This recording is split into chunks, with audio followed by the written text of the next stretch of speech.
بسم اللہ الرحمن الرحیم۔ السلام علیکم ناظرین، آپ دیکھ رہے ہیں پس منظر ٹی وی اور ایک دلچسپ ویڈیو کے ساتھ ہم آپ کی خدمت میں حاضر ہیں۔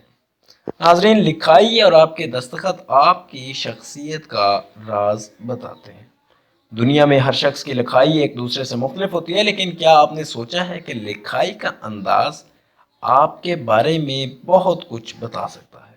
کیا آپ جانتے ہیں کہ آپ کی لکھائی آپ کے بارے میں کیا کہتی ہے؟ آئیے ہم آپ کو بتاتے ہیں لکھائی کے پیچھے چھپا راز۔ سب سے پہلے ہم بات کرتے ہیں لفظوں کے درمیان خالی جگہ کی۔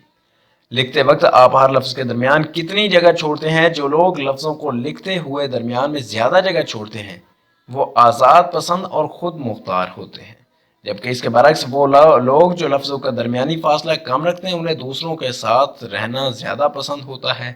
اسی طرح جو لکھتے درمیان میں بالکل فاصلہ نہیں رکھتے اور سارے لفظ جوڑ کر لکھتے ہیں، ایسے لوگ مداخلت کرنے والے ہوتے ہیں۔ لفظوں کی بناوٹ بڑی یا چھوٹی۔ بہت سے لوگوں کی لکھائی بڑی ہوتی ہے جبکہ بہت سے لوگوں کو چھوٹا لکھنا پسند ہوتا ہے۔ جن لوگوں کو بڑا لکھنا پسند ہوتا ہے یہ لوگ بہت آسان ہوتے ہیں اور جلدی گھلنے ملنے والے ہوتے ہیں۔ دوسری جانب جنہیں چھوٹا لکھنا پسند ہوتا ہے ان کی شخصیت میں بہت معصومیت ہوتی ہے اور انہیں زیادہ گھلنا ملنا پسند نہیں ہوتا، جبکہ یہ کہ وہ لوگ جو درمیانہ لکھتے ہیں ان کی یہ خاصیت ہوتی ہے کہ وہ ہر کام بہت غور و فکر کے ساتھ کرتے ہیں۔ لکھتے ہوئے قلم پر دباؤ۔ قلم سے لکھتے وقت جو لوگ بہت زیادہ دباؤ ڈالتے ہیں ان کی شخصیت میں غصہ ہوتا ہے، جبکہ جو لکھتے وقت قلم پر زیادہ دباؤ نہیں ڈالتے اور ہلکے ہاتھ سے لکھتے ہیں وہ بے حد حساس شخصیت کے مالک ہوتے ہیں۔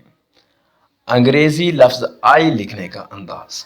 اگر آپ انگریزی میں آئی کا نقطہ زیادہ اوپر لگاتے ہیں تو اس کا مطلب یہ ہے کہ آپ کی سوچنے کی صلاحیت بہت اچھی ہے۔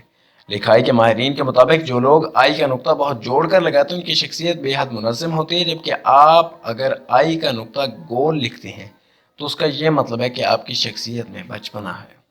دستخط کرنے کا انداز۔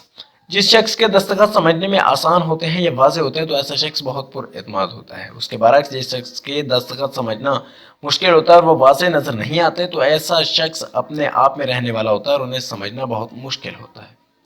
لفظوں کے جھکاؤ کی سمت۔ لکھتے وقت اگر آپ کے لفظوں کا جھکاؤ سیدھے ہاتھ کی طرف ہے تو ایسے لوگوں کو نئے لوگوں سے ملنا اور نئی جگہ پر کام کرنا پسند ہوتا ہے، جبکہ ایسے لوگ جن کے لفظوں کا جھکاؤ الٹے ہاتھ کی طرف ہوتا ہے تو ایسے لوگوں کو اپنے آپ میں رہنا زیادہ پسند ہوتا ہے اور وہ اپنی نجی زندگی لوگوں سے بہت الگ رکھتے ہیں۔ ناظرین، آپ کو یہ ویڈیو کیسی لگی؟ ہمیں اپنے فیڈ بیک سے آگاہ کیجیے گا۔ شکریہ۔